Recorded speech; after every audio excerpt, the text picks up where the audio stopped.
In this section, we're going to talk about interest. So let's start by learning what interest is. In this picture, we have a home and a bank, and we're going to talk about us being the home and the bank being a place where we can either take money out of or put money in. In this first example, we are borrowing $100 from the bank. Whenever you borrow money, you have to pay to borrow that money. So in this example, we're paying 12% on the amount that we're borrowing. Since we're borrowing a nice easy number like 100, we know that 12% is the same as $12. So when we borrow this $100, at the end of the time that we have to pay it back, we're going to have to pay $12. So we actually end up owing $112 when we borrow $100. So the $12 is called the interest. In our next example, the bank is actually going to be a place where we deposit money so that we can save our money. When we deposit money into the bank can then use it to loan it out to other people. So the bank's going to pay us to leave it in the bank. In this example, the bank is paying us 5% interest. So in this case, we're $100 in the bank and then it's 5% interest to leave it in the bank. And I used a nice easy number like 100, so we'd know that 5% of 100 is $5. So when we go to take that $100 out of the bank, we'll actually get $105 for leaving it in the bank and saving. That's why people save. So banks give loans and they're a place to save money. They're also businesses and they have to make money. So what they do is they're going to charge more interest for their loans than they do in giving interest for their savings. And that's how they make money.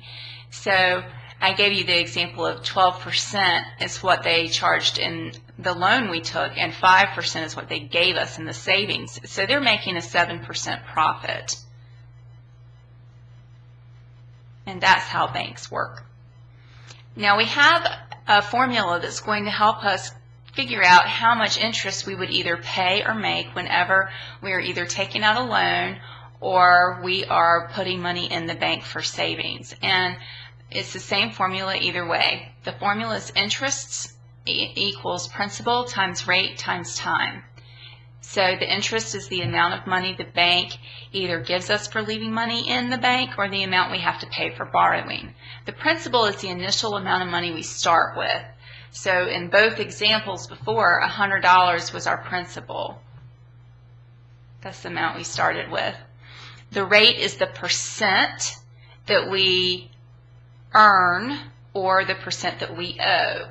So in the first example, 12% was our interest. In the second example, 5% was our interest. And then the time is how long the money is left in the bank. And you need to always write the time in terms of years.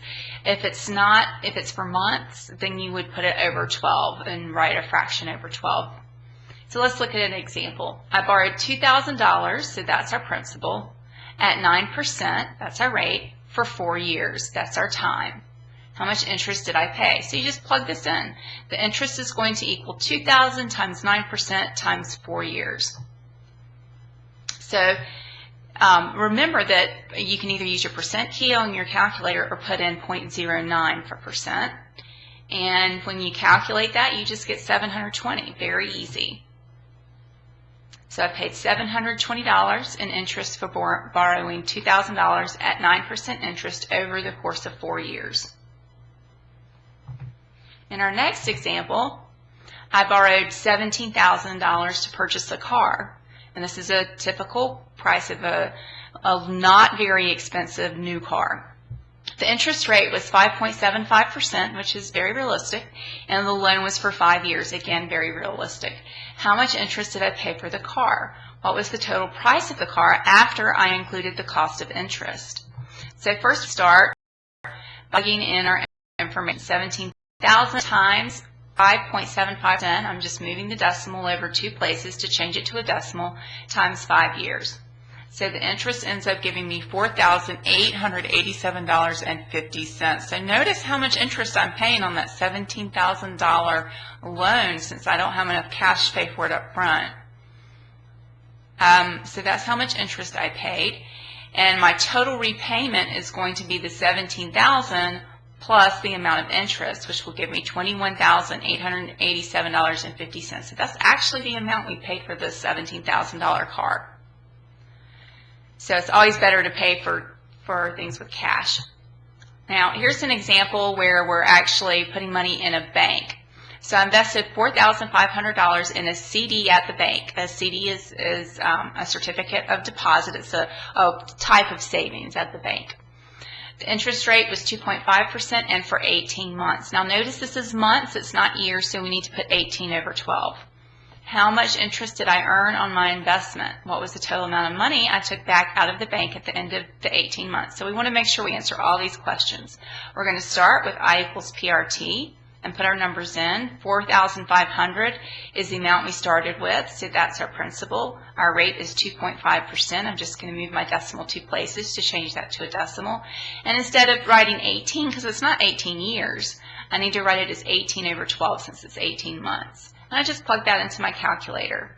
So my interest is $168.75. So that's how much money I get for just leaving my money in the bank. So that's the interest.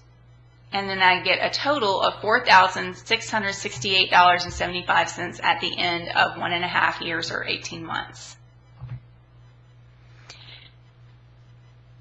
So those are a few more examples of simple interest. And I want to talk about compound interest. Compound interest is when the bank charges interest frequently, adding the interest to the principal, and then charges interest again on the new principal. And this will make more sense once you see the math. It causes the total to increase faster, which is wonderful for savings, but not so great for debt. And it's one way that people get into really bad debt. With compound interest problems, you will see the word compound and how frequently the calculations happen or are compounded. This is the T in the formula I equals PRT. You will also be given an entire duration of the loan or savings. You use the entire duration to determine how many times to calculate the interest. So this will make more sense with some numbers. So let's first try to figure out what the T or time would be in each example and how many times you would perform the calculation. So if I have $500 compounded monthly for 6 months, that means our T is going to be the monthly. So that would be 1 over 12. And we're going to do it for 6 months, so we would do it 6 times. $25,000 compounded every 2 months for 8 months. Our T is going to be 2 months. So that's 2/12. And we're going to do it for 8 months. So basically, you divide 8 by 2, and 4 is how many times you calculate.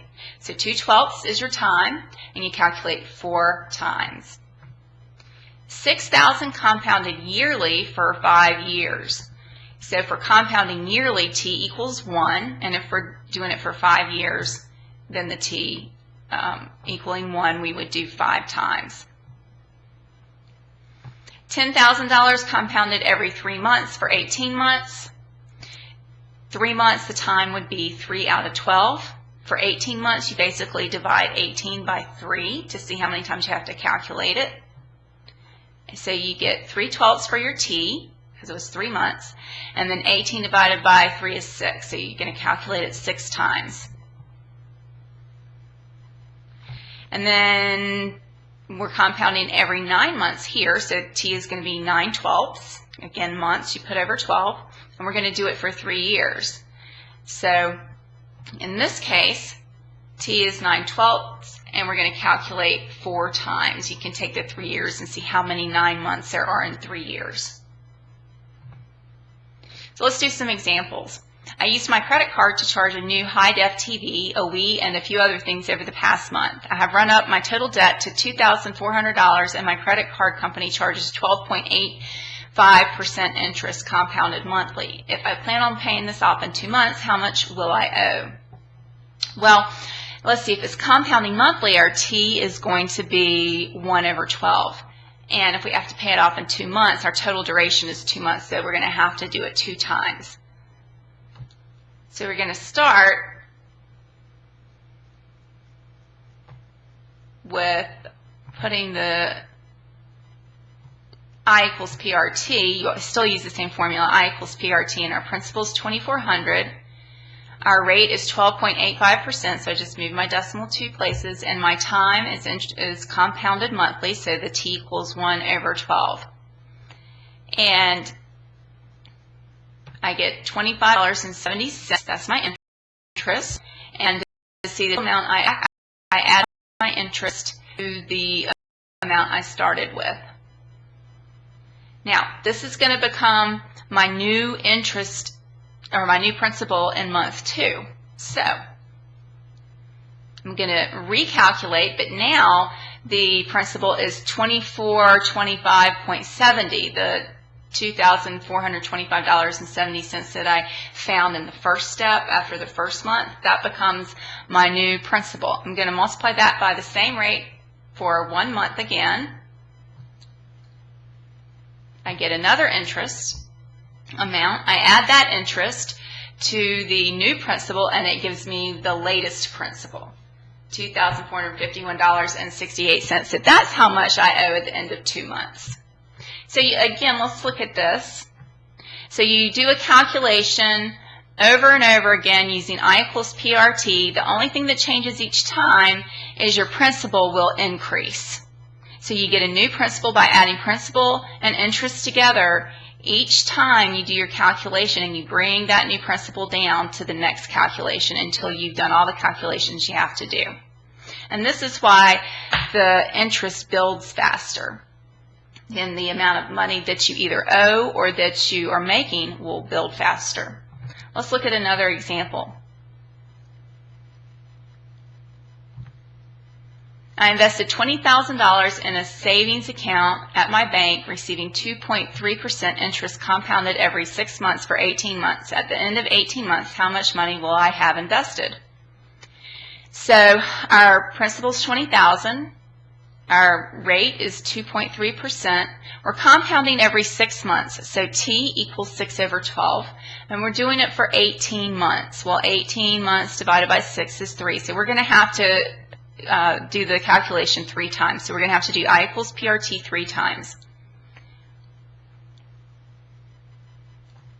So we start by putting the $20,000, the interest rate, and the 6/12ths in, and we get the interest is $230. We have to add the interest back to the principal to get a new principal. Now we're going to calculate again, but we're going to use this new principal. So you can see that this was the total in savings at the end of 6 months. Now we're using that new principal to figure out the total in savings at the end of 12 months. So our new interest is $232.65. We're going to add that to this principal that we carry on, and we have yet another principal. We're going to do the same process over again with new principal. Again, only the principal changes between each step. The rate and the 6/12ths, the time, those don't change. Only the principal changes. So we're going to calculate yet again to find the total in savings at the end of 18 months. And we find our interest, add that to the principal that we had brought down, and that'll give us our total principal. So again, when you're working with compound interest, you're going to have to basically use this simple interest formula multiple times. And the only thing that's tricky is remembering the difference between the time is how frequently you compound. The total duration helps you figure out how many times you have to use the simple interest formula. And the principal will change each time until you get the final amount that you either owe or that you